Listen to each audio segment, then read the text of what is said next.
મારે મારા જીવનમાં એક બહુ મોટી ભૂલ થઈ ગઈ છે અને આજે મારે એ ભૂલને તમારી સાથે શેર કરવી છે. વાત છે 2014ની, જ્યારે હું ફર્સ્ટ ટાઈમ ઇન્કમ કમાણો. જ્યારે મને કમાણી થઈ, મેં એ પૈસાને વાપર્યા અને મેં મારા જીવન જરૂરિયાત માટે, મોજ શોખ માટે એ પૈસાનો યુઝ કર્યો.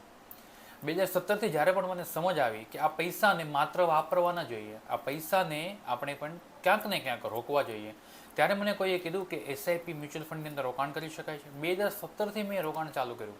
મારી એ જ ભૂલ થઈ કે મેં એ રોકાણને વહેલું કેમ ના ચાલુ કર્યું.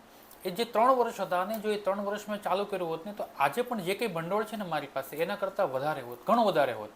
પણ ત્યારે મને કોઈ કહેવાવાળું નહોતું કે તું આ જગ્યાએ પૈસાનું ઇન્વેસ્ટમેન્ટ કરે. પણ આજે હું લોકોને સમજાવી રહ્યો છું કે તમે પણ તમારા પૈસાને કામે લગાવવાનું ચાલુ કરી દો. તમે જે પણ કંઈ કમાણી કરો છો, એ કમાણીને તમે આજે જ એસઆઈપીથી ચાલુ કરો. જો તમે આજે પૈસાને સાચવશો તો એક સમય એવો આવશે કે પૈસા તમને સાચવશે. અને હા, એસઆઈપીમાં શું હોય, કઈ રીતે રોકાણ કરી શકાય, રોકાણ ક્યાંથી સ્ટાર્ટ કરવું જોઈએ, બીજું શું શું રોકાણની અંદર આવે, ફાઇનાન્શિયલ એસેટ્સ કયા આવે, આ તમામ વિગત માટે હું અને મારી ટીમ તમને જવાબ આપવા માટે તૈયાર છે, તમારી સમજ માટે તૈયાર છે.